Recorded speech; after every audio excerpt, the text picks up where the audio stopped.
విషయం పొడిగించి మా జీవితాల్లో మరొక నూతన దినాన్ని మీరు మాకు బహుమానంగా అనుగ్రహించి ఇదిగో ఈరోజు రీతిగా నీ సన్నిధిలో చేరి నిన్ను స్తుతించడానికి బహువాన్ని కీర్తించి ఆరాధించడానికి మీరు మాకు అనుగ్రహించిన ఈ విశేషమైన కృపను బట్టి మీకు స్తోత్రం చెల్లిస్తూ నాదైన దేవా మీకు ప్రేమ కలిగిన యేసయ్య మీకు స్తోత్రం చెల్లిస్తున్నాం దేవా, మీకు స్తోత్రం ఒక నిమిషం అందరూ తెరిచి ప్రభుకి స్తోత్రం చెల్లిద్దాం. మనలో ప్రభు చూపిస్తున్న తన కనికరం అంతటి కొరకై ప్రభుకి స్తోత్రం చెల్లిద్దాం. ప్రభు మన పక్షంగా చేసిన కార్యములన్నిటి కొరకై ప్రభుకి స్తోత్రం చెల్లిద్దాం.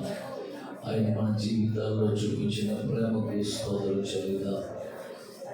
మనను బలపరుచుతున్న దేవునికి స్తోత్రం చెల్లిద్దాం. ఆయన చేయబోయే కార్యముల కొరకు సిద్ధపరుచుతున్న దేవునికి స్తోత్రం చెల్లిద్దాం. దేవా, మీకు స్తోత్రాలయ్యా, స్తోత్రానికి వందనాలు చెల్లిస్తున్నాం స్వామి. ఆశీర్వాదములకు వారసులుగా చేయవాడానికి స్తోత్రాలు చెల్లిస్తున్నాం అయ్యా. మా గుడ్డలు కూడా చేస్తున్న పాపపు కాడినంతటిని కూడా వేలుగొట్టి శాపపు కాడిని లయపరిచున్నాయా. మేము నీ పిల్లలంగా నీ సొత్తైన పిల్లలంగా మేము బ్రతకాలని అయ్యా మమ్మల్ని బలపరుచుతున్న దేవా, తండ్రి విడిపించి నీతో కూడా మమ్మల్ని నడిపిస్తున్న యేసయ్యా, మీకు స్తోత్రాలు చెల్లిస్తున్నాం. స్తోత్రాలు పరిశుద్ధాత్మ దేవా, నీ ఉన్నతమైన నామానికి స్తోత్రం.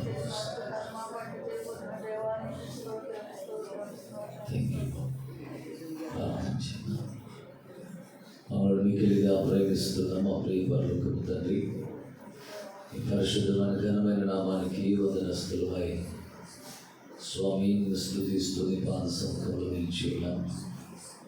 ఈ ప్రత్యేకమైనటువంటి ప్రార్థనలో ఈ 11వ రోజు ఈ రీతిగా నీ పాద సముఖంలో చేరి ప్రభువాన్ని స్తుతించడానికి, నీ నామమును కీర్తించి కనపరచడానికి మీరు మాకు అనుగ్రహించిన ఈ విశేష సమయం అంతటి కొరకై స్తోత్రాలు చెల్లిస్తున్నా. గడిచిన కాలంలో ప్రభువా మీరు మమ్మల్ని బలపరుస్తూ మాలో ఉన్నటువంటి ప్రభువా లోటుపాట్లన్నిటినీ కూడా నీ ప్రేమ చేతని స్వామి సరిచేస్తూ చక్కదిద్దుతూ నా తండ్రి మేము పోగొట్టుకున్న దాన్ని మేము తిరిగి పొందుకోవాలని, మేము ప్రభువా నిర్లక్ష్యంతో కావచ్చు, అలక్ష్యంతో ప్రభువా అవివేకంతో కావచ్చు జార విడుచుకున్న దానిని వల్ల మేము చేజిక్కించుకోవాలనే ఆశతో తండ్రి మాలో నీ రూపము నీ పోలిక పొందగాలని మేము నీ వంటి వారముగా మేము మార్చబడి నీ మహిమానందాన్ని ప్రభావ మేము అనుభవిస్తూ నా తండ్రి నీతో యుగాలు ప్రభావ జీవించగలిగిన ఉన్నత రాజ్యానికి మేము వారసులం కావాలని, మేము నీ పిల్లలుగా బ్రతకాలని ఆశించి మీరు మాతో మాట్లాడుతూ వచ్చారు. ఈరోజు కూడా మీరు మాతో మాట్లాడాలని అయ్యా, ముందున్న సమయం అంతటిని కూడా ప్రయోజనపరచవలసిందిగా ప్రార్థన చేస్తూ మమ్మల్ని మీ చేతులకు అప్పగించుకుంటూ అన్ని విషయాల్లో కూడా సహాయపడి నడిపించాలి. నీ దాసునిగా ప్రభావ తండ్రి నీ కృపకు అప్పగించుకుంటూ నీ దయని కోరుతున్నాను. నా నోటిని నీ మాటల చేత మీరు నింపండి. ప్రజలకు ప్రయోజనకరమైనటువంటి మాటలు వాళ్ళ తండ్రి మీరు వెల్లడి చేయమని ప్రార్థన చేస్తూ పరిశుద్ధాత్మ దేవుడా ఆ పాదమస్తకం నా తండ్రి ఆ ప్రాణాత్మ దేహములు మీకు అప్పగించుకుంటూ నీ నడిపింపులో కొనసాగింపు చేసి మహిమ పొందుకోమని ముందున్న సమయం అంతటి కూడా దీవెనకరమైనట్లుగా చేసి ఆశీర్వదించవలసిందిగా కోరుతూ యేసుక్రీస్తు శ్రేష్ఠ నామములో ప్రార్థించి స్తుతించి ఈ మనవులని పొందుకుని ఉన్నాం పరమ తండ్రి, ఆమేన్. దేవునికి స్తోత్రం. దేవుని ఘనమైన నామానికి మహిమ కలుగునుగా. మంచిది కదా, ప్రభు సముఖానికి ఈ 21 రోజుల క్రిస్మస్ ఆత్మీయ ప్రయాణానికి సిద్ధపడి సన్నద్ధులై ఈ ప్రయాణంలో 11వ మజిలీలోనికి ఆశతో వచ్చిన మీ అందరికీ కూడా ప్రభు వందనాలు తెలియజేస్తున్నాను. అలాగే మిమ్మల్ని కూడా బలపరిచి ఆ ఆశను మీరు కలగ చేసి దాన్ని కొనసాగిస్తున్నటువంటి దేవదేవునికి నిత్య మహిమ కలుగునుగా. ఆమేన్. హల్లెలూయా. మంచిది, మనం ఒక మాట చదువుకుని వాక్య ధ్యానంలోకి మనం వెళ్ళిపోదాం. దయచేసి నాతో పాటు లేఖనంలోకి రండి. లూకా సువార్త 1వ అధ్యాయము, లూకా సువార్త 1వ అధ్యాయము 79వ వాక్యము చివరి భాగము మనం చదువుకుందాం. 79వ వచనము నేను చదువుతున్నాను. 79వ వాక్యము చివరి భాగం చదువుతున్నాను. మన పాదములను సమాధాన మార్గములోనికి నడిపించున్నట్లు చీకటిలోను మరణ ఛాయలోను కూర్చుండు వారికి వెలిగించుటకై ఆ మహావాత్సల్యమును బట్టి పైనుండి ఆయన మనకు అరుణోదయ దర్శనం అనుగ్రహించెను. దేవునికి స్తోత్రం కలుగునుగాక. హల్లెలూయా. ప్రభు మనకు అడగకుండానే ఆయన ప్రత్యక్షతను అనుగ్రహించినటువంటి దేవుడు. ఈ లేఖనంలో బాప్తిస్మం ఇచ్చి యోహాను గురించినటువంటి ప్రస్తావన తీసుకొస్తూ ప్రభు మనకి రక్షణ ఎందుకు కలుగజేశాడో అనే విషయాలను తెలియజేస్తూ ఆయన యొక్క ప్రేమను, ఆయన యొక్క ఔన్నత్యాన్ని మనకి వెల్లడి చేస్తున్నటువంటి చక్కటి వాక్య భాగం ఇది. సో ఆ అరుణోదయ దర్శనం అనేది పైనుండి కలిగినటువంటి దర్శనం. ఈ అరుణోదయ దర్శనం అడిగితే లేకపోతే ప్రాధేయపడితే దొరికింది కాదు. ఇది వేడుకుంటే లేకపోతే తపస్సు చేస్తే దొరికింది కాదు. దేవుని యొక్క మహా కనికరం చేత ఆయన మన ఎడలో ఉన్నటువంటి ఆ ఉన్నతమైన ప్రేమ చేత కలిగింది. ఎందుకు ఆ ప్రేమ కలిగింది అని అంటే, దేవుని ప్రజలైనటువంటి వారు, అది దేవుని సొత్తైనటువంటి వారు ఏ స్థితిగతుల్లో ఉన్నారు అనే విషయాన్ని మనం ముందు చదువుతున్న ఆ భాగాల్లో మనకు కనపడుతుంది. ఏ స్థితిలో ఉన్నారు అంటే వాళ్ళు సమాధానం లేని స్థితిలో ఉన్నారు. రెండవది, ఏ స్థితిలో ఉన్నారంటే వారు నడిచేటువంటి మార్గములన్నీ కూడా చెల్లాచెదురైపోయి పాడైపోయినటువంటి మార్గాల్లో ఉన్నారు. మూడవది ఎలా ఉన్నారంటే చీకట్లో ఉన్నారు. నాలుగవది మరణ ఛాయలో ఉన్నారు, మరణపు నీడలో ఉన్నారు. చీకట్లో ఉన్నారు, మరణపు నీడలో ఉన్నారు. ఒకటి, సమాధానం లేని స్థితిలో ఉన్నారు. రెండు, వారి మార్గములన్నీ కూడా చెరిపివేయబడి పాడైపోయి ఏ మార్గంలో వెళుతున్నారో కూడా తెలియక, ఏ వైపు అడుగు వేస్తున్నారో కూడా తెలియనటువంటి అయోమయ స్థితిలో, అసమాధానకరమైన స్థితిగతులలోనే, గుండెల నిండా భయంతో నింపబడే స్థితిగతులలోనే వారి జీవితాన్ని కొనసాగిస్తున్నారని. మూడవది, వాళ్ళు చీకట్లో ఉన్నారనే విషయం. అలాగే నాలుగవది, మరణపు కౌగిటిలో, అంటే వారి జీవితాల్లో ఇంకా సంతోషం కానీ లేదా జీవము కానీ ఫలభరితమైన స్థితి కానీ ఇవి ఏమీ లేని స్థితిగతులలోనే వారు ఉన్నారనే విషయాన్ని ఒక చక్కగా ఆ మాటలు మనకి ఏ మనుషులు కూడా వివరించాల్సిన ఆవశ్యకత లేకుండానే మనకి ఆ విషయాలు తెలియజేస్తున్నాయి. దేవుడికి స్తోత్రం. సో ఇలాంటి స్థితిలో ఉన్నటువంటి ప్రజలను విమోచించడం కోసం వీళ్ళు అడగకుండానే, నేను చాలా సందర్భాల్లో ప్రార్థన చేస్తాను, మనము వెతకకుండానే దొరికినటువంటి దేవుడు ఆయన. మనము అడగకుండానే మనకి ఆయన ప్రత్యక్షత అనుగ్రహించినటువంటి దేవుడు ఆయన. మనము ప్రార్థించకుండానే మనకి ఆయన రక్షణ అనుగ్రహించినటువంటి దేవుడు. దేవుడికి స్తోత్రం. మనము ఏం చేయలేదు చెప్పండి? ఆయన్ని వెతకలేదు, ఆయనని అడగలేదు, ఆయన సన్నిధిలో చేరి మనం ప్రార్థన కూడా మనం చేయలేదు, ప్రార్థన చేయలేదు. ప్రభువా నన్ను విడిపించు అని చెప్పని కూడా మనం అడగలేని దీన స్థితిలోనే ఉన్నాం. అంటే నిరాశలోనే కోరుకునిపోయి అస్తవ్యస్తమైపోయినటువంటి పరిస్థితులలో జీవితం అంతా కూడా చీకటిమయమైపోయి ఏ వైపు చూసినప్పటికీ సమాధానం కానరాని స్థితిగతుల్లో ఉన్నటువంటి పరిస్థితులలో మనం నడిచేటువంటి మార్గం అంతా కూడా చెరిపివేయబడే స్థితిగతుల్లో ఉన్నటువంటి మనుషులుగా మన జీవితాల్లో నిరాశ చేత, భయము చేత, అసమాధానకరమైన స్థితిగతుల చేత, నిస్సహాయత చేత జీవితాన్ని వెళ్లదీస్తున్నప్పుడు ప్రభువే మన ఎడల తనకున్నటువంటి మహాప్రేమ చేత, దేవుడికి స్తోత్రం. బైబిల్ గ్రంథంలో చాలా సందర్భాలు చూస్తారు. మనుషుడు దేవుడికి దూరం అయిపోయిన పరిస్థితుల్లో దేవుడి వైపు తిరుగుతాడని ప్రభువు కొద్దిగా విడిచిపెట్టిన పరిస్థితులు ఉన్నాయి. అంటే ప్రభువు మాట్లాడకుండా, తన ప్రత్యక్షత ఇవ్వకుండా, తను ఏ విధమైన సహాయ సహకారాలు అందించకుండా, ప్రభు నోటి మాట కానీ, సహాయం కానీ, ప్రత్యక్షత కానీ లేకుండా కొద్ది రోజులు ఆగిపోయిన పరిస్థితులు ఉన్నాయి. సో ఇలాంటి ప్రత్యక్షతలు కలగినప్పుడైనా సరే, శ్రమలు కలుగుతున్నప్పుడు, బాధ కలుగుతున్నప్పుడైనా సరే ప్రభు వైపు తిరుగుతారని దేవుడు వెయిట్ చేశాడు, చూస్తూ వచ్చాడు. కానీ ప్రజలు దేవుడి వైపు తిరగల. ఇంకా బాధలోనే, ఆ శ్రమలోనే, సమస్యలోనే ఇంకా నా జీవితం ఇంతే అని చెప్పి అనుకుంటూ వాళ్ళ జీవితాన్ని నిరాశలో కొనసాగిస్తూ మరణపు ఒడిలోనికి ఒదిగిపోయేటువంటి మార్గంలో, పాపపు ప్రవాహంలో మరణపు ప్రయాణం చేస్తూ లేదా నరకపు ప్రయాణం చేస్తూ వాళ్ళ జీవితాలను వెళ్ళదీస్తూ వచ్చారు. మీకు కొంచెం అర్థం కావడం వరకు చెప్తాను. అబ్రహాముకు దేవుడు వాగ్దానం చేశాడు, అబ్రహాము నేను నిన్ను దీవిస్తాను నాన్న, నీ వంశాన్ని నేను ఆశీర్వదిస్తాను, నీ పేరు గొప్ప చేస్తాను, నీవు అనేక జనములకు ఆశీర్వాదకరంగా ఉంటావు అని చెప్పాడు ప్రభు వాగ్దానం చేశాడు.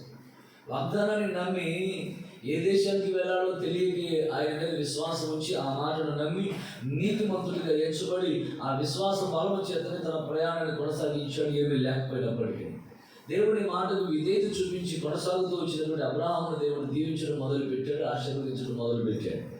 ఈ నేపథ్యంలో రోజులు గడుస్తున్నాయి, వయసు పైబడిపోతుంది, శరీర ధర్మము కూడా ఋతుక్రమం కూడా ఆగిపోయిన పరిస్థితులు అయ్యాయి. సో అబ్రాహాము కూడా వృద్ధుడైపోతున్న పరిస్థితుల్లో అబ్రాహాము యొక్క మనస్సు, తన యొక్క ఇంటెన్షన్ వెళ్ళినటువంటి భార్య. సహజంగా భర్త యొక్క మనసు ఎవరికి తెలుస్తుంది చెప్పండి? భార్యకి కదా. భార్య యొక్క మనసు కూడా తెలిసేది ఎవరికి? భర్తకే. సో భర్త యొక్క ఇంటెన్షన్, తన సంతోషాన్ని నేను చూడాలి, తన ముఖంలో సంతోషాన్ని చూడాలనుకుంది ఏమో సలహా ఇచ్చింది. ఏం సలహా? నా వల్ల ఎలాగైతే కావటం లేదు, పిల్లలను కనడం, ఇది పిల్లలంటే సంతోషం, సో పిల్లలు ఉంటే ఆనందపడతాడని చెప్పిన ఉద్దేశంతో నేను ఎలాగ కనలేకపోతున్నాను కనుక ఆ దినాలలో ఉన్నటువంటి క్రమం చొప్పున కావచ్చు, లేదా కట్టుబాటు కావచ్చు, లేకపోతే ఆ పరిస్థితుల్లో తన దగ్గర ఉన్నటువంటి దాసి అయినటువంటి హాగరుతో నీ జీవితాన్ని కొనసాగించి నువ్వు పిల్లలను పొందుకో అని చెప్పని సలహా ఇచ్చి, అప్పటికీ అబ్రహాము వారించినప్పటికీ లేదు అని చెప్పని మొత్తానికి నచ్చ చెప్పింది. సరే, హాగరు ద్వారా ఇష్మాయేలు పుట్టాడు.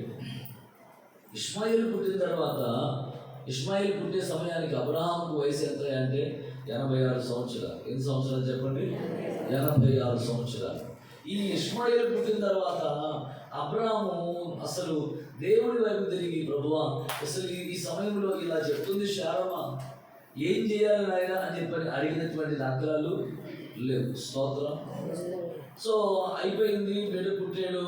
ఇప్పుడు పుట్టిన బిడ్డతోనే తన జీవితాన్ని ఆనందిస్తూ ఇంకా ఇతడే నా వారసుడు అనుకుంటుంది, ఇతని ద్వారానే నా సంతానం అభివృద్ధి పొందుతుంది, ఆశీర్వదించబడుతుంది అని చెప్పి అనుకుంటూ ఇప్పుడు దేవుడిని మర్చిపోయాడు, దేవుడి మార్గాలు మర్చిపోయాడు, దేవుడు చేసిన వాగ్దానం మర్చిపోయాడు. ఇప్పుడు అలాగే తన జీవితాన్ని కొనసాగిస్తూ బలిపీఠం కూడా దేవుడికి కనని పరిస్థితులు అయిపోయాయి. దేవుడిని ఆరాధించలేదు, దేవుడితో మాట్లాడలేదు, దేవునికి బలిపీఠం కట్టలేదు, అసలు దేవుడు చేసిన వాగ్దానాన్ని కూడా జ్ఞాపకం చేసుకోకుండానే ఆ పుట్టిన బిడ్డ ఏదైనా మనసు పెట్టేసి ఇతడే నా జీవితం అని చెప్పి అనుకుని కొనసాగుతున్న స్థితిగతుల్లో ప్రభు వెయిట్ చేశాడట.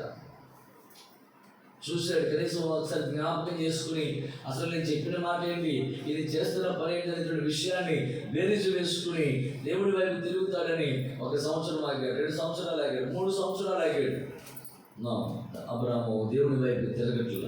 అందుకోసం ప్రభువే జోక్యం చేసుకున్నటువంటి వాడికి ఇలాగే వదిలేస్తే కనుక నేను అనుకున్న స్థాయికి అబ్రాహాము చేర్చబడలేదు. నా ఉద్దేశాలు అబ్రాహాము ద్వారా నెరవేర్చబడాలి. నేను ఉద్దేశించింది ఒకటి, జరుగుతున్నది మరొకటి. నేను ఉండాలని ఆశించిన స్థాయి ఒకటి, కానీ అబ్రహాము తను మార్గాలను చెడుపు వేసేసుకున్న రకంగా వెళ్ళిపోతున్న మార్గం మరొకటి కనుక ఇలా ఉండకూడదని చెప్పినప్పుడు ప్రభువే 13 సంవత్సరాలు వెయిట్ చేసి 99వ సంవత్సరంలో అబ్రహాముకు ప్రత్యక్షమయ్యాడు. దేవునికి స్తోత్రం. ఆ మాట మనకు చక్కగా అర్థమవుతుంది. చూడండి, 16వ అధ్యాయము, ఆదికాండం 16వ అధ్యాయము చివరి 15, 1 నిమిషం. ఆదికాండం 16వ అధ్యాయం 16వ వాక్యం చదువుకుందాం. హాగరు అబ్రామునకు ఇష్మాయేలును కనినప్పుడు అబ్రాము 86 సంవత్సరాలు కలిగిన వాడు. ఇప్పుడు 17వ అధ్యాయం ఆరంభమైంది. ఎంతో చూడనప్పుడు ఆ వయసు ఎంత? అబ్రాము వయసు, అబ్రాము 99 ఏండ్ల వాడైనప్పుడు యెహోవా అతనికి ప్రత్యక్షమై, నేను సర్వశక్తి కలిగిన దేవుడను, నా సన్నిధిలో నడుచుచు నీవు నిందారహితంగా నీవు ఉండాలి అని దేవునికి ప్రభు వార్నింగ్ ఇచ్చాడు. ఈ మాట కూడా గత దినాల్లో నేను మీకు జ్ఞాపకం చేశాను. ప్రభు మనతో తన నిబంధనను స్థిరపరిచేటువంటి వాడిని. దేవుడికి స్తోత్రం కలుగును. మనము నేరము మోపబడని స్థితిగతులలో, మనం మనస్సాక్షి సైతం కూడా మనలను నిందించని స్థితిగతులలో మనము భక్తి చేయగలిగినటువంటి అనుభవానికి మనం రాగలగాలి. ప్రభు వార్నింగ్ ఇచ్చాడు. ఇందుకు ఈ వార్నింగ్, నేను సర్వశక్తి కలిగిన దేవుడు, నేను ఏదైనా చేయగలిగిన దేవుడిని అని అంటే మనం రిసీవ్ చేస్తుంది ఏంటంటే నా జీవితంలో ప్రభు కార్యం చేయడం వరకు ఆయన ఏదైనా చేస్తాడు, ఎలాంటి పరిస్థితిని నేను మారుస్తాడు. కానీ ఇక్కడ మనం ఇంకొంచెం దాన్ని వేరుగా మనం మార్చి చూస్తే, నేను ఏదైనా చేస్తాను, నువ్వు నా సన్నిధిలో కనుక సరిగా నడవకపోతే నేను ఏదైనా చేస్తాను. దేవుడికి స్తోత్రం. అర్థమైంది? ఈ విషయం అర్థమైందా? నేను ఆశించినట్లుగా, నేను చెప్పినట్లుగా, నేను ఉపదేశించిన మార్గంలో కనుక నువ్వు నడవకపోతే నేను ఏ పరిస్థితినైనా, ఎలాంటి స్థితిగతులనైనా, ఎవరినైనా, దేనినైనా మార్చివేసి ఏదైనా నేను చేయగలిగినటువంటి వాడు. అసలు ఇక్కడ సర్వశక్తి కలిగిన దేవుడిగా ప్రత్యక్షమైనటువంటి ఈ దేవుడు అబ్రహాముకు ప్రత్యక్షమైనప్పుడు ఎట్లా ప్రత్యక్షమయ్యాడంటే తన మహిమ కలిగిన కార్యాలు చేసేవాడిగా, మహిమ కలిగిన దేవుడిగా ప్రత్యక్షమయ్యాడని చెప్పినట్టు స్టెఫను అక్కడ ఉన్నటువంటి వారందరికీ కూడా సాక్ష్యం ఇస్తూ చెబుతాడు. అబ్రహాముకు మహిమ కలిగిన దేవుడిగా మెసొపొతేమియాలో ఉన్నటువంటి అబ్రహాముకు ప్రత్యక్షమై పిలిచి ఇవి చేస్తూ వచ్చాడు, తన వాగ్దానాన్ని నెరవేర్చాడు అని చెప్తాడు. మహిమ కలిగిన దేవుడిగా తన గొప్ప కార్యాలు, తన ప్రేమను, తన ఔన్నత్యాన్ని, తన మంచితనం అంతని కూడా కనపరిచి తన మాట చొప్పున నడుస్తూ వచ్చిన వ్యక్తిని దీవించాడు, కనపరిచాడు. కానీ దీవించబడిన తర్వాత, కనపరచబడిన తర్వాత తన ఆలోచనలు మారిపోయి ఆ ప్రణాళికలో నుంచి, ఆ మోసలో నుంచి తప్పి పక్కకు వెళ్ళిపోతున్నా. అంటే సమాధానకరమైన మార్గంలో కాకుండా అసమాధానకరమైన మార్గంలోనికి తన పాదములు వెళ్ళిపోతూ ఉంటే, ఆ పాదములు దేవునితో సమాధానపరచబడిన మార్గములలో నడవడం కోసం ప్రభువే జోక్యం చేసుకుని వార్నింగ్ ఇచ్చి నేను ఏదైనా చేస్తాను. స్తోత్రం. హల్లెలూయా. ఇంకొక మాటలు నేను ముందుకు వెళ్ళి చెప్పాలని ఆశిస్తున్నాను. నువ్వు దేనిని బట్టి అయితే నువ్వు సంతోషిస్తున్నావో, దేనిని బట్టి అయితే నా ప్రణాళికలో నుంచి జారిపోవడానికి, ఏ విషయాన్ని బట్టి అయితే నా వాగ్దానాన్ని మర్చిపోయి నాతో కూడా మాట్లాడకుండా, బలిపీఠం కట్టకుండా, ప్రార్థన చేయకుండా ప్రత్యక్షతలను కోల్పోయేదానికి కారణమైందో దానిని సైతం తీసివేయగలిగిన శక్తివంతుడనంటూ బహుశా వార్నింగ్ ఇచ్చాడని చెప్పి అనుకుంటున్నాను. దేవుడికి స్తోత్రం కలుగుతుందా. ఇప్పుడు అబ్రాహాము దారి తప్పిపోవడానికి కారణం ఏమి చెప్పండి? తనకి పుట్టినటువంటి హాగరు ద్వారా పుట్టిన ఇష్మాయేలే. కానీ దేవుడి వాగ్దానం ఏంటి? అది కాదు. దేవుడి ఉద్దేశం ఏంటి? అది కాదు.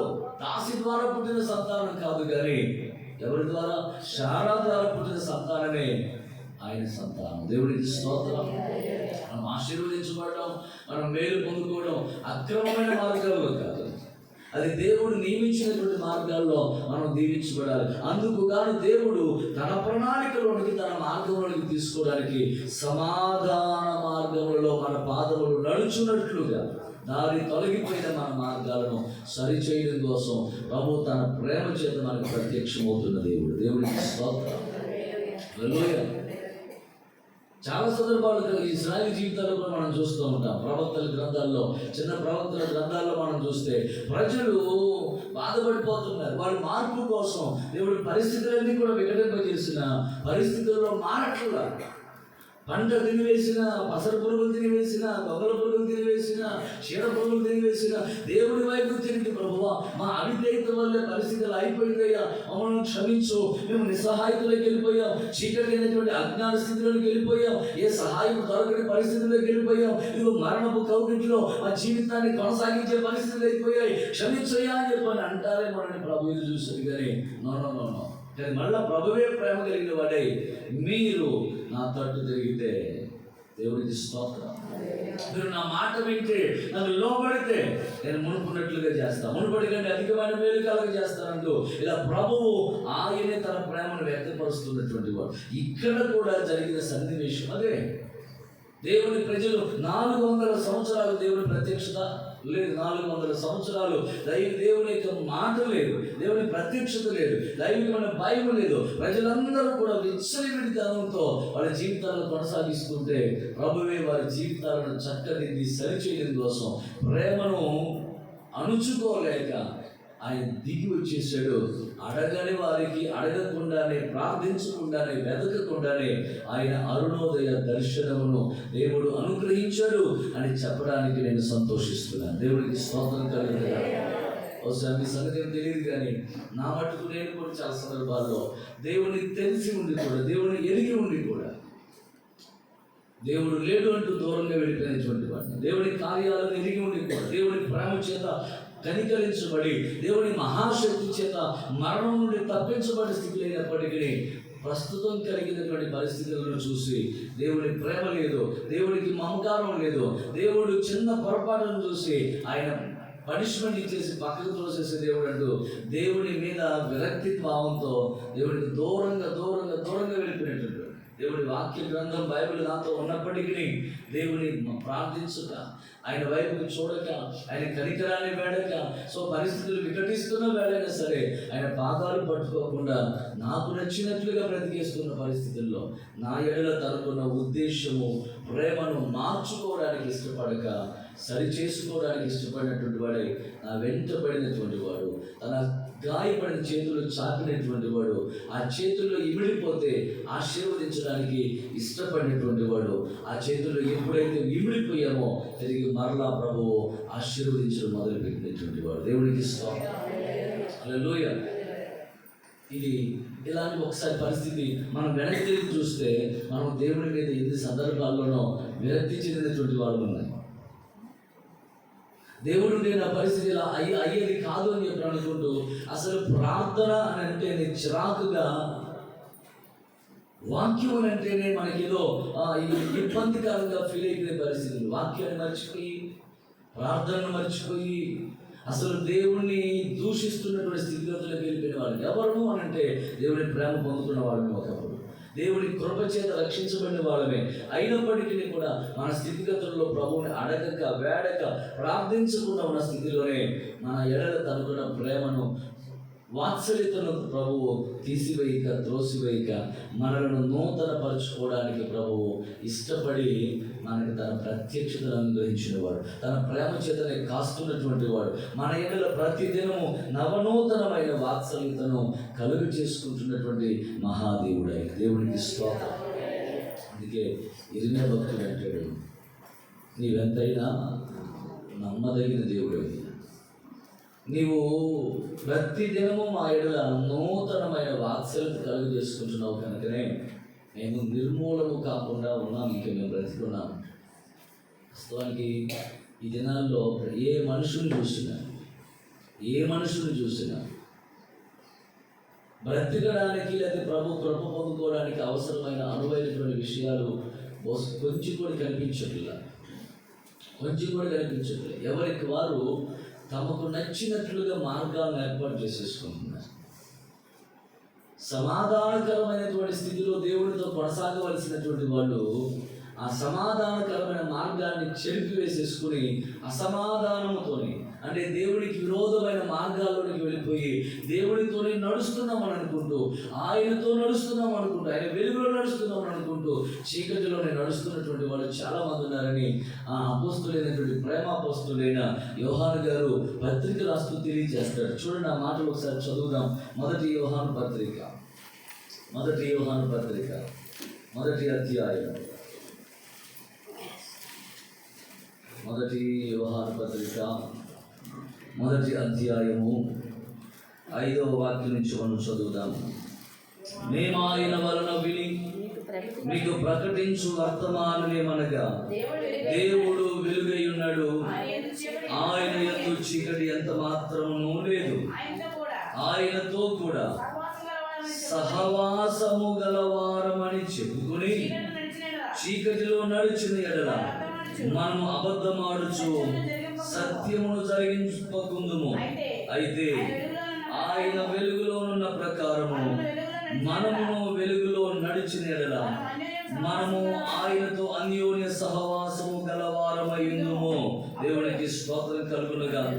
హల్లెలూయా. ఈ మాటలను మనము ధ్యానం చేస్తూ ఉంటే మనకు అర్థమవుతున్న విషయం, ఆయన ఏమంటున్నాడు అక్కడ, ఆయనలో చీకటి లేదు, ఆయన వెలుగైనటువంటి వాడు, ఆయనతో సహవాసము గలవారమని చెప్పుచు చీకటిలో కనుక మనం నడిస్తే మనం ఏం చేస్తున్నామంటూ చెప్పండి?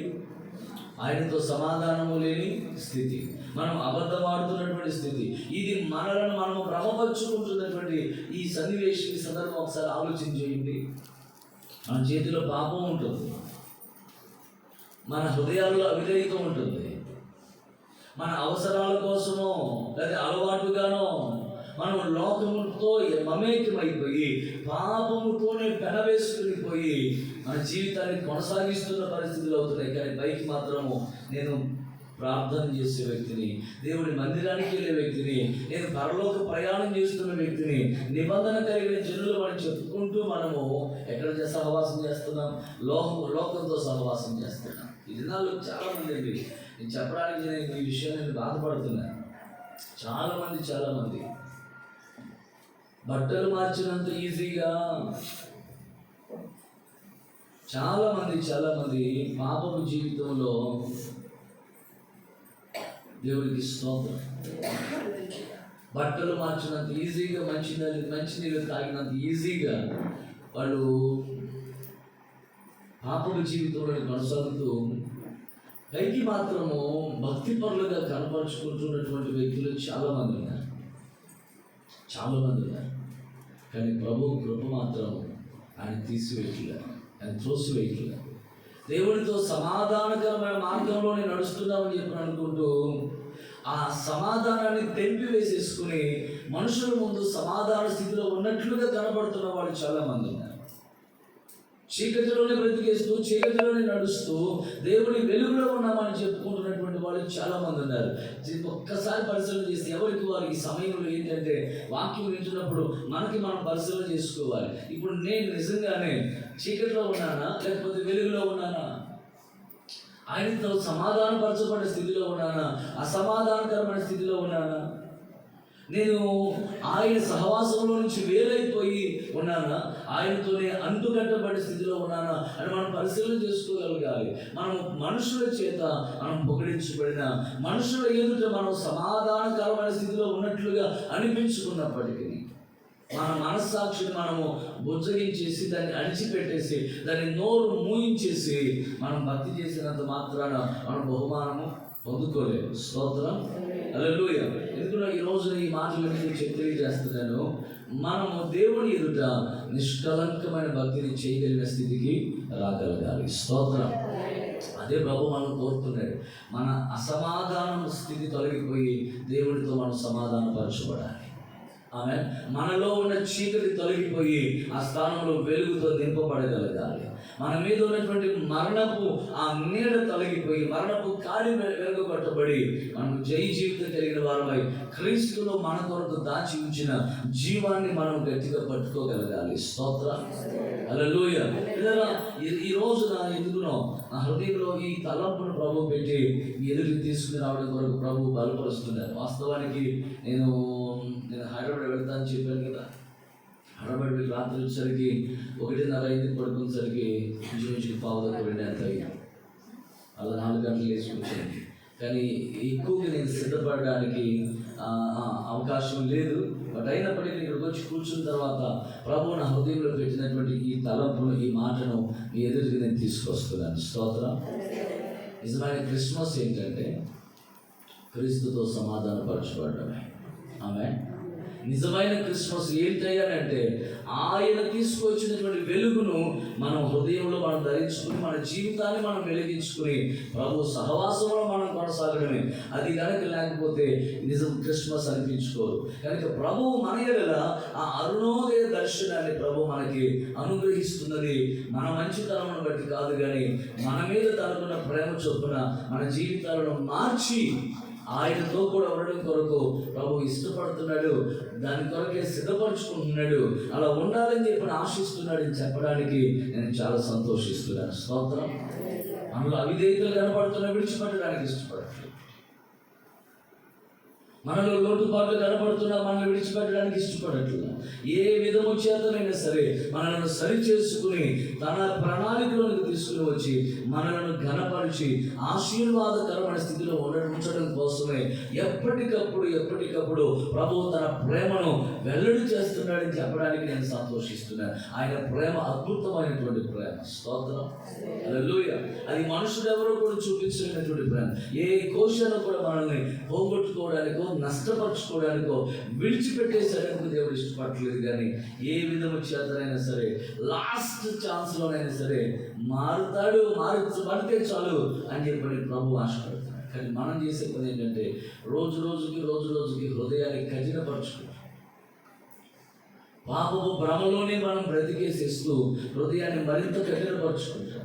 దేవుడి కృపలో నుంచి జారిపోతున్నాం, ఏర్పాట్ల నుంచి జారిపోతున్నాం. ప్రభు ఇచ్చినటువంటి ఈవులను మనం చేజారు చేసుకుంటున్నాం, అభిషేకాన్ని పోగొట్టేసుకుంటున్నాం, ఏర్పాటును ప్రత్యేకతను పోగొట్టేసుకుంటున్నాం. దేవుడికి స్తోత్రం కలుగును.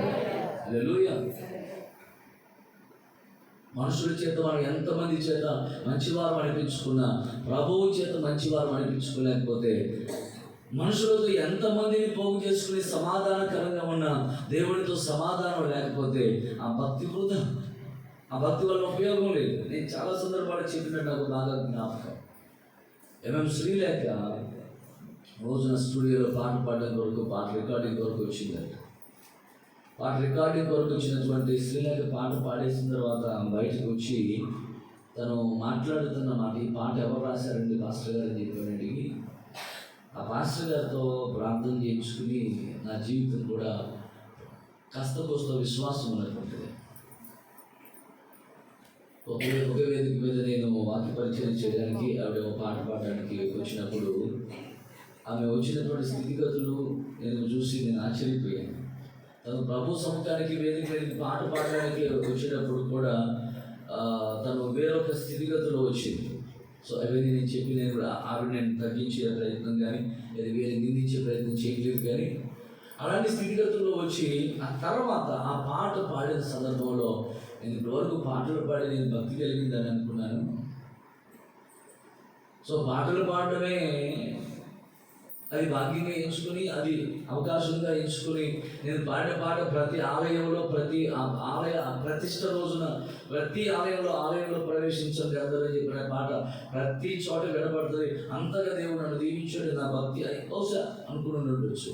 తను అలా అనుకుని ఆ రోజు ఆ భాస్కర్ దగ్గరికి వచ్చింది, మీరు రాసిన పాట ద్వారా నా మనసు నేను ఆలోచన మార్చుకుంటున్నాను.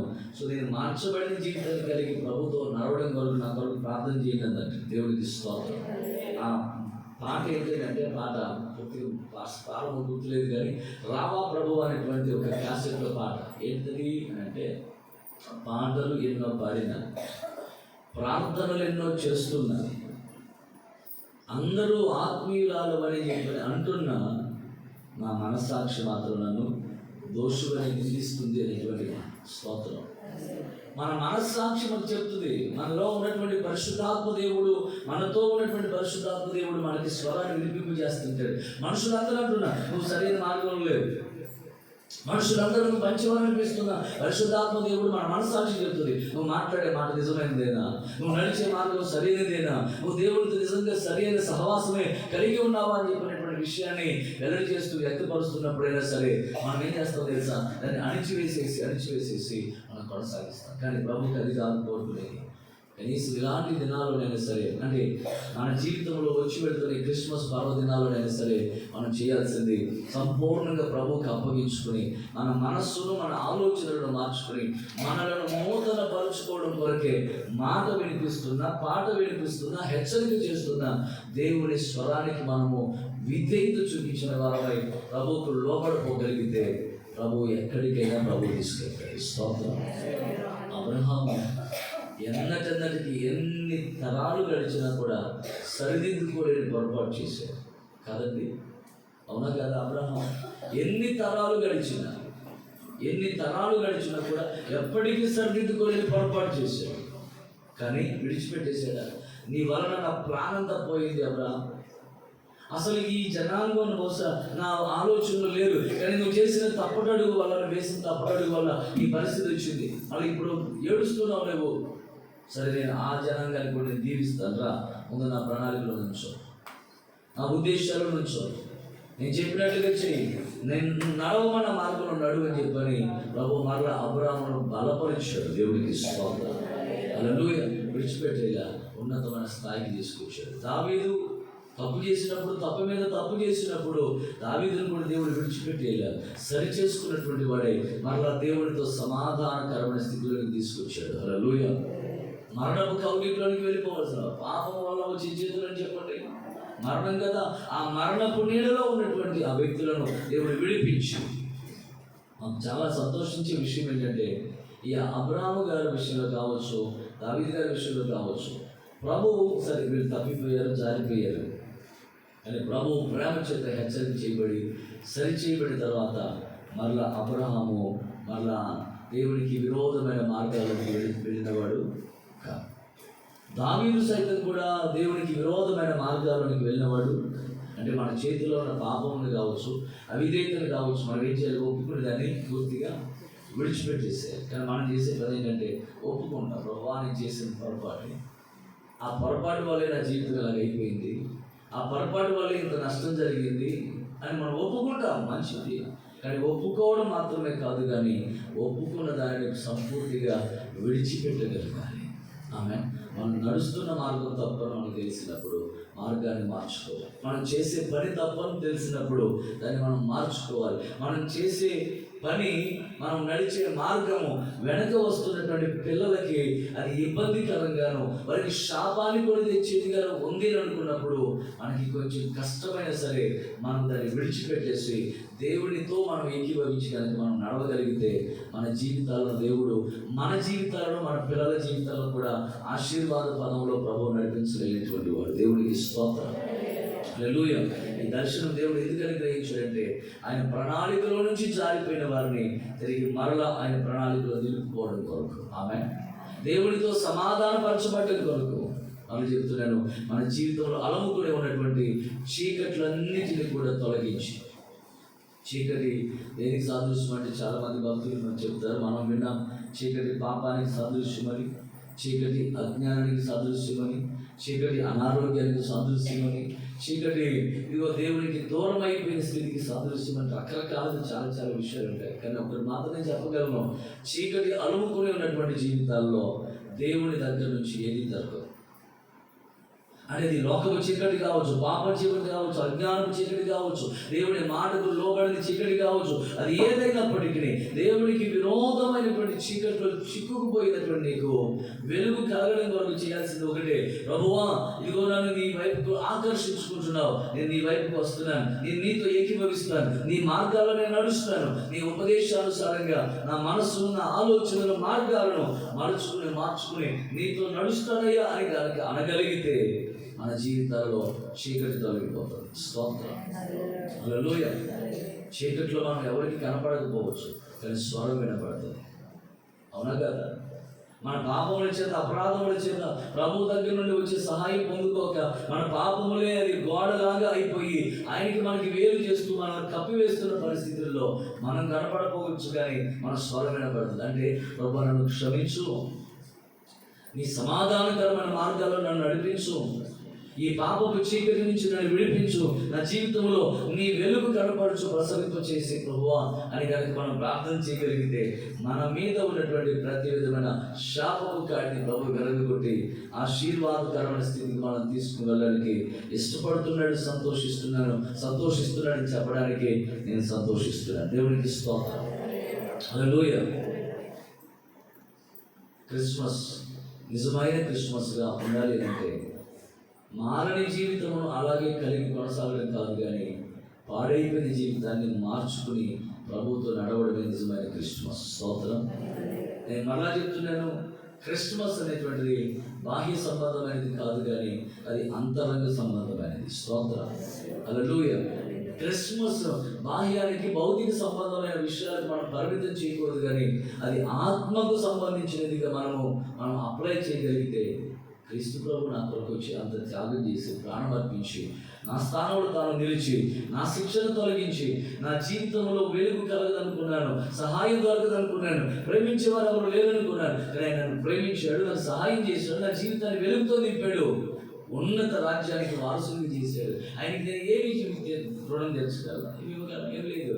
కానీ ప్రభువు కోరుతున్న హృదయాన్ని ఇచ్చి, జీవితాన్ని ఇచ్చి, బ్రతుకునిచ్చిన దేవుడిని ప్రభువు కోసం జీవించేస్తాను అనేటువంటి తీర్మానంతో మనం కొనసాగాలని ప్రభు ఆశపడుతున్నాడు. అంతే తప్పించి మన దగ్గర అనేవి హల్లెలూయా, హల్లెలూయా.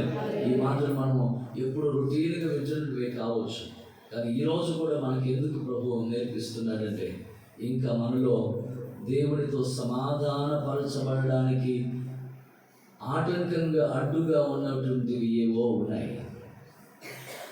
లోబడినట్టుగానే లోబడుతూ దేవుని మీద తిరగబడుతున్నటువంటి అనుభవాలు ఉన్నాయి. దేవునితోనే ఉన్నామనుకుంటూ దేవునికి దూరంగా బ్రతికేస్తున్న అనుభవాలు కూడా ఇంకా ఎన్నో ఉన్నాయి. వెలుగులోనే ఉన్నామని అనుకుంటూ భ్రమపరుచుకుంటూ హృదయాలను చీకటితోనే నింపుకున్నటువంటి అనుభవాలు కూడా ఉన్నాయి. కానీ ఇవి సరిచేయబడవలసిన ఆవశ్యకత ఉంది. అప్పుడే మనకి ఏం దొరుకుతుంది అంటే జీవం దొరుకుతుంది. స్తోత్రం. అప్పుడే దేవుని ఉద్దేశం నెరవేర్చబడుతుంది. ఒకటి నేను చెప్తున్నాను, మనము ప్రభువు ప్రణాళికలో ఉంటే తప్ప మన జీవితాలకు మేలు దొరకదు. ప్రభు ఉద్దేశాలు మనం ఇమిడిపోతే తప్ప మన జీవితాలకు ఆశీర్వాదం దొరకదు. స్తోత్రం. సో మన మార్గాలు దేవునితో సమాధానపరచబడాలి. అంటే దేవునితో సమాధానం అంటే ఏంటి? ఆయన మాటకు విధేయత చూపించడం, ఆయన చూపించిన త్రోవలో మనం నడవడం, ఆయన ఉద్దేశాలతో మనం ఏకీభవించడం, ఆయనకి ఇష్టమైన రీతిగా మన జీవితాన్ని మనం కొనసాగించడం. సర్వోన్నతమైన స్థలములలో దేవునికి మహిమ, ఆయనకి ఇష్టమైనటువంటి వారికి భూమి మీద సమాధానం. ఎవరికి? ఆయనకి ఇష్టం. ఎప్పుడు ఇష్టలు అంటే ఆయన మాటకు విధేయత చూపిస్తూ పాడైపోయిన మన జీవితాల్లో ప్రేమిస్తున్న దేవునికి సబ్మిట్ చేసుకుని, అడగకుండానే, ప్రార్థించకుండానే, వెదకకుండానే దొరికిన దేవుని ప్రేమను హత్తుకుని ఆయనతో మనం అడుగులు ముందుకు వేస్తే స్తోత్రం. హల్లెలూయా. మన ఆమోస్ గారు వచ్చినప్పుడు మాకు మాట చెప్పారు. ఎక్కడో సంఘంలో ఒక బొమ్మని, బాలయేసు బొమ్మని ఏం చేస్తారంటే సంఘం అందరూ కూడా ముందు పెట్టేసుకుంటారంట మొత్తం. దేవునికి స్తోత్రం. సో మొత్తం కరోనా వాళ్ళ ద్వారానే వచ్చిందేమో అన్నట్టుగా కావచ్చు. కానీ బొమ్మను ముద్దు పెట్టుకుంటూ వచ్చేస్తుందా అంటే కాదు. బొమ్మను ముద్దు పెట్టుకోవడం కాదు, యేసయ్యను ముద్దు పెట్టుకోగలగాలి. దేవునికి స్తోత్రం కలగాలి. హల్లెలూయా. యేసయ్యను ముద్దు పెట్టుకోవడం అంటే ఇది బాహ్య సంబంధమైన పెదవుల ముద్దు కాదు. అది హల్లెలూయా. అది బాహ్య సంబంధమైన పెదవుల ముద్దు కాదు. అది ఏ విధమైన ముద్దు? మనకి అభిషేక కీర్తన గ్రంథంలో కూడా చెప్తాడు. చూడండి ఆ మాట, మనకి ఆయనను మీరు ముద్దు పెట్టుకోనండి, లేకపోతే ఆయన ఏం చేస్తారట? కీర్తన గ్రంథం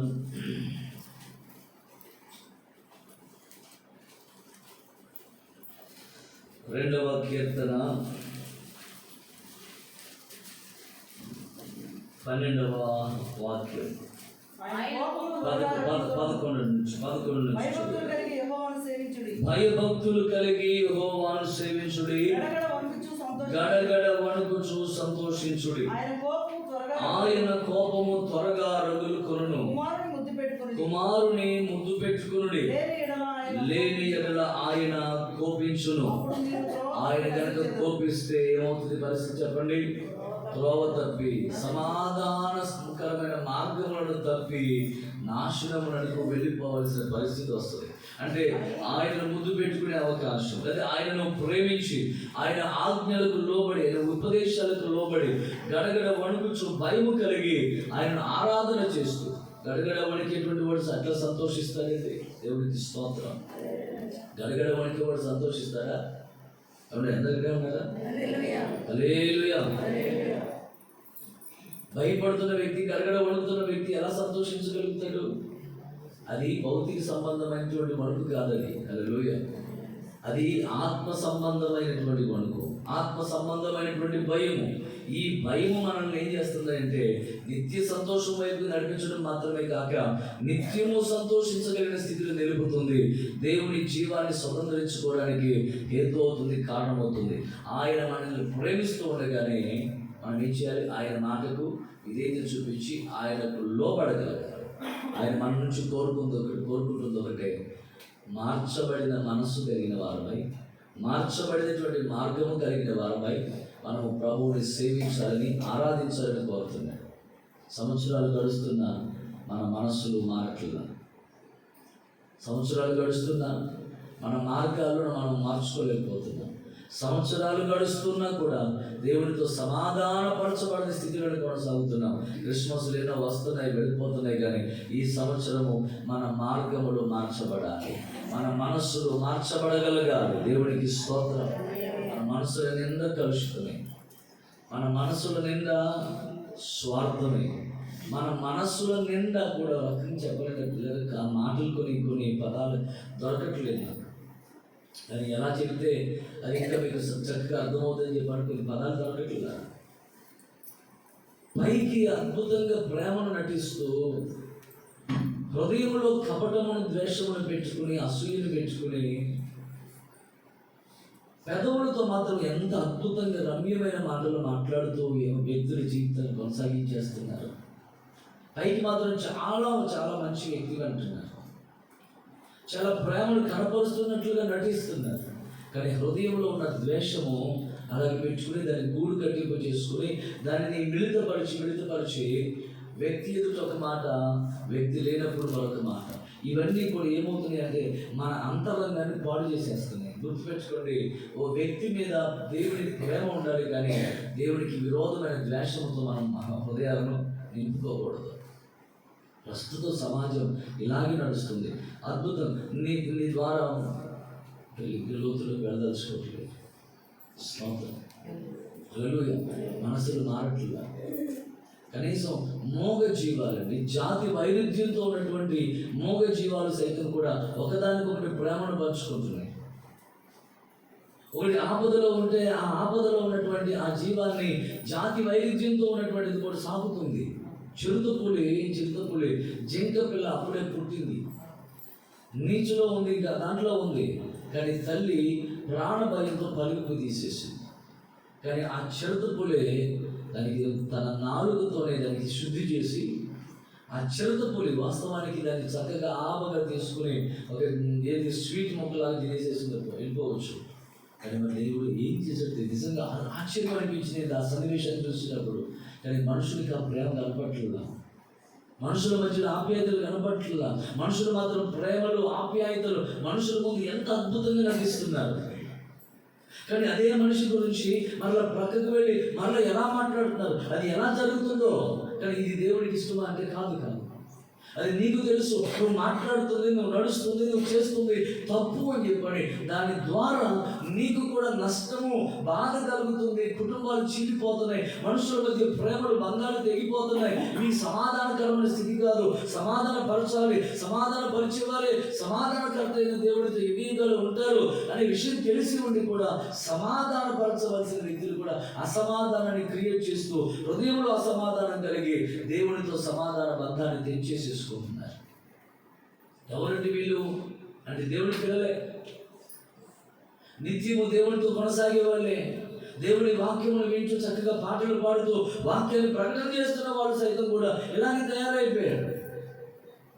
సమాధానం లేని స్థితిలో ఇలా సమాధానం లేకుండా సమాధానం అని బ్రతికేస్తున్న పరిస్థితి అవుతుంది. ఎవరిని మభ్య పెట్టడానికి, ఎందుకోసము ఈ భక్తి కావచ్చు, మభ్య పెట్టుకునే భక్తి ఎందుకోసం, ఎవరి కోసం, ఏమి సంపాదించుకోవడం కోసం, ఏమి సంపాదించుకుని ఈ లోకంలో ఉండిపోవడం, ఎంతకాలం ఉండిపోవడం కోసం.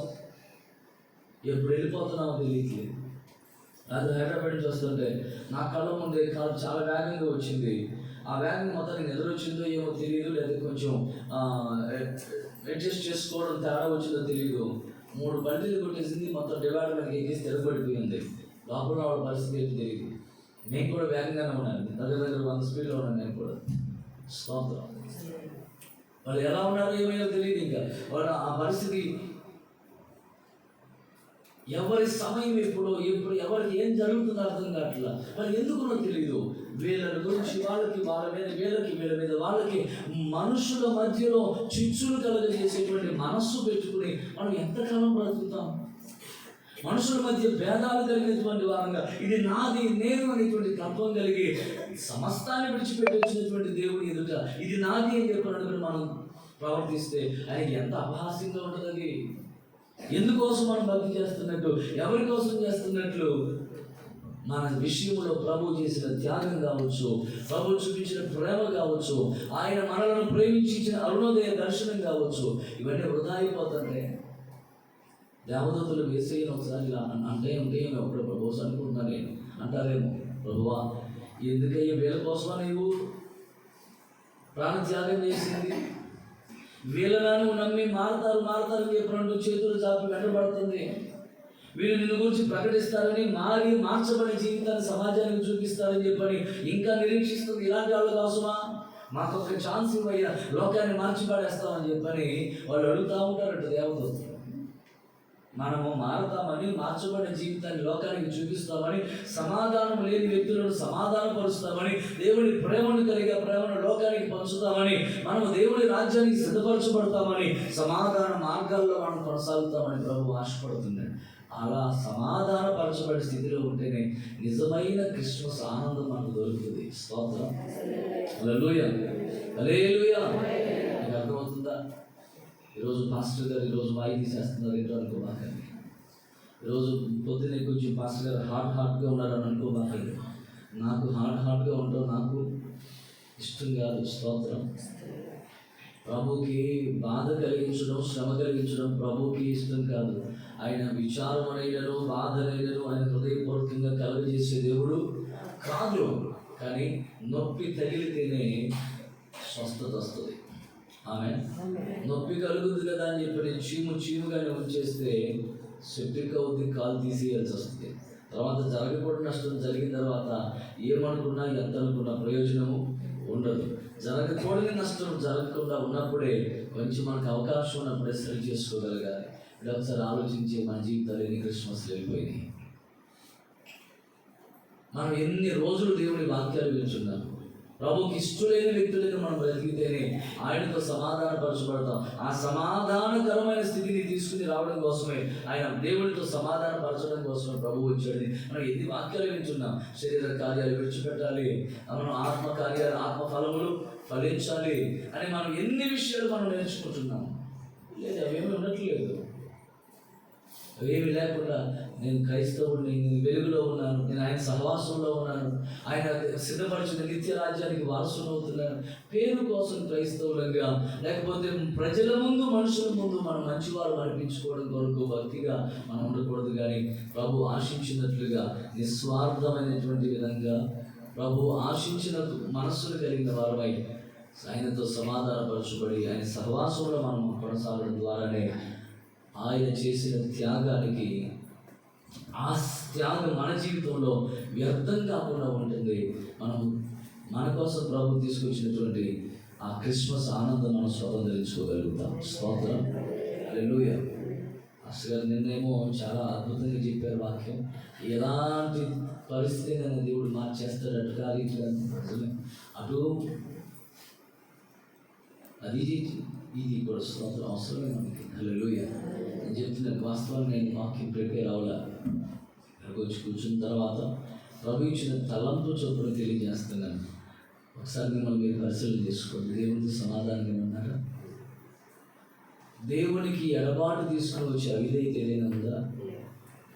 మన జీవితాల్లో నష్టాన్ని కూడా తీసుకుని వచ్చేటువంటి పాపపు ఇష్టమైన పని ఏదైనా ఉందా? మన చేతిలో ఉన్న పాపము, అవిధేయత వలన మనకి కానీ, మన కుటుంబానికి కానీ, పిల్లలకి కానీ నష్టం కలిగే పరిస్థితులు కానీ వస్తున్నాయా? మన పనుల వలన మనము మన బిడ్డలను సరి అయిన మార్గంలో నడిపించుకోలేని పరిస్థితులు ఏమైనా మన జీవితంలో ఉన్నాయా? ఒకసారి పరిశీలన చేసుకోండి. అమ్నోను దావీదు పెద్ద కుమారుడు. అమ్నోను ఓ రోజున విపరీతమైన పని చేసి దోషిగా నిలబడతాడు. కానీ తండ్రి అయినటువంటి దావీదుకి ఆ విషయం తెలిసినా కూడా మందలించలేదు. తప్పు ఎందుకు చేసావు నువ్వు? అసలు ఈ బుద్ధి ఎట్లా వచ్చిందా? ఈ పని నీకు తగునారా? నువ్వు ఇట్లా ఎందుకు చేసావురా అని చెప్పని అనడానికి సాహసించలేకపోయాడు. ఎందుకు తెలుసా? అలా అంటే నువ్వు చేసింది నాన్న అంటాడని చెప్పని అమ్నోను తండ్రి అమ్నోను మందలించలేకపోయాడు. ఆ కారణం చేత అబ్షాలోము పగబట్టి వాడిని చంపాల్సిన పరిస్థితి దాపురించింది. అంటే ఇద్దరి మధ్య వైరుధ్యం కలగడానికి కారణమైంది. సరిచేయని పరిస్థితి అయిపోయింది. ఎందుకంటే తప్పు తనలో ఉంది కనుక. ఈరోజు మళ్ళీ చెప్తున్నాను, ఒకవేళ మన పిల్లలను మనం సరిచేయడానికి, గద్దించడానికి, మందలించడానికి భయపడే పరిస్థితులు మనలో ఏమైనా ఉన్నాయేమో, ఒకవేళ వాటిని కూడా మనం ప్రభు దగ్గర పెట్టి ఒప్పుకొని మనం విడిచిపెట్టగలిగితే ఖచ్చితంగా దేవుడు మనలను, మన కుటుంబాలను ఆశీర్వాదకరంగా మలుస్తాడు. స్తోత్రం. హల్లెలూయా. సిగరెట్ తాగుతున్న వ్యక్తి సిగరెట్ తాగుతూ ఉండే నువ్వు తాగబాగా అని చెప్పలేరు కదా. అది విడిచిపెట్టినప్పుడే, అది ఇష్టమా కావచ్చు, అది లేకపోతే ఉండలేని పరిస్థితి కావచ్చు, అది విడిచిపెట్టినప్పుడే వాడికి చెప్పగలుగుతాడు, వాడికి కూడా ఆరోగ్యంగా ఉంటాడు, చెప్పిన వ్యక్తి కూడా ఆరోగ్యంగా ఉంటాడు. ఆమె రోజున మన కుటుంబాలు కావచ్చు, మనం కావచ్చు, దేవుడితో సమాధానపరచబడే అనుభవంలో, మరణం నుండి తప్పించబడే అనుభవంలో, నిత్య జీవానికి వారసత్వాన్ని సంపాదించుకునే అనుభవంలో మన జీవితాలను మరచుకుని, మార్చుకుని, మన మనస్సు మార్చుకుని, మనలో ఆయన ఆశించిన, ఉద్దేశించిన రూపాలు, స్వరూపము మనలో కనబడగలుగునట్లుగా ఈ క్రిస్మస్ దినాల్లో ప్రార్థనలో మనం ప్రసవ వేదన పడుతూ మనం ముందుకు కొనసాగుతాము కాక. ఆమె ప్రభు ఇచ్చిన కృపను పోగొట్టుకోవద్దు, ప్రభు ఇచ్చిన అవకాశాలు చేజార్చుకోవద్దు. హల్లెలూయా. సో దేవుడు మన విషయంలో, మన ఎడల ఇంకా ఆశ కలిగి, ఆసక్తి కలిగి, ఇంకా ఓర్పుతో ఆయన మన విషయమై నిరీక్షిస్తున్నాడు. మనం ఆయన చేతుల్లో ఒదిగిపోతామని. ఆయన గద్దింపుకు కనుక మనం విధేయత చూపించి ఒదిగిపోగలిగితే, అబ్రహామును ఆశీర్వదించిన దేవుడు నిన్ను ఆశీర్వదిస్తాడు. దావీదు దేవుని గద్దింపుకు లోబడి దాన్ని విడిచిపెట్టి దేవుని వైపుకు తిరిగినటువంటి దావీదుని, నా ప్రాణప్రియుడు, నా హృదయానుసారుడు రీతిగా దేవుడు నిన్ను కూడా ఘనపరిచి, నీ పేరు వినగానే కూడా ప్రభు ఆనందపడేటువంటి స్థితిలో నిన్నుంచుతాడు. స్తోత్రం. ఆయన జనములకు ఆశీర్వాదకరంగా, దీవెనకరంగా ప్రభు నిన్ను నిలబెడతాడు. అలాంటి కృపలో ప్రభు నిన్ను, నన్ను, మనల్ని నిలిపి మార్చబడిన జీవితాలతో దేవుణ్ణి ఆరాధిస్తూ, ఆయన లోకానికి తెచ్చినటువంటి నిజమైన సంతోషం, మహావాత్సల్యము చేత ఆయన అనుగ్రహించిన ఆ దర్శనం మన జీవితాల్లో సంతోషదాయకంగా, ఆశీర్వాదకరంగా పరిణమిల్లినట్లుగా మనం ప్రభువుతో సమాధానపరచబడి ఆయన మార్గాల్లో మనం నడుచుదుముగాక. దేవునికి ఇష్టమైన జీవితాలు మనం కలిగి కొనసాగుదుముగాక. ఆమె దేవుడి మాటలు మన వినికిడిలో దీవించునుగాక. హల్లెలూయా. ఈరోజు చాలామంది గైర్హాజరయ్యారు. చలి ఎక్కువగా ఉందండి, చలి ఎక్కువగా ఉందండి. బయట మీరు దూర ప్రయాణాలు వేయాలా? సో ఇప్పుడు చేసే ప్రార్థన ఏంటంటే, ప్రభు మీరు మా జీవితాన్ని మార్చడం మీకు ఇష్టమైన విధంగా అంటూ, రెండోది రాలేని ప్రజలను కూడా జ్ఞాపకం చేసుకుని వారిని కూడా ప్రభువునికి తీసుకుని రండి. మేమందరం సంఘంలో ఉన్న ప్రతి ఒక్కరూ కూడా దేవనీతో సమాధానపరచబడగలిగిన అనుభవంలో, సమాధానకరమైన మార్గంలో కొనసాగుతూ కొరకు బలపరుస్తుంది అని చెప్పి మనం అందరం ప్రార్థన చేద్దాం. అందరం లేచి నిలబడదాం, ప్రార్థన చేద్దాం. అలా లేచి నిలబడి ఇద్దరిద్దరిగా చేతులు పట్టుకుని, సంఘములో సమాధానం కావాలి.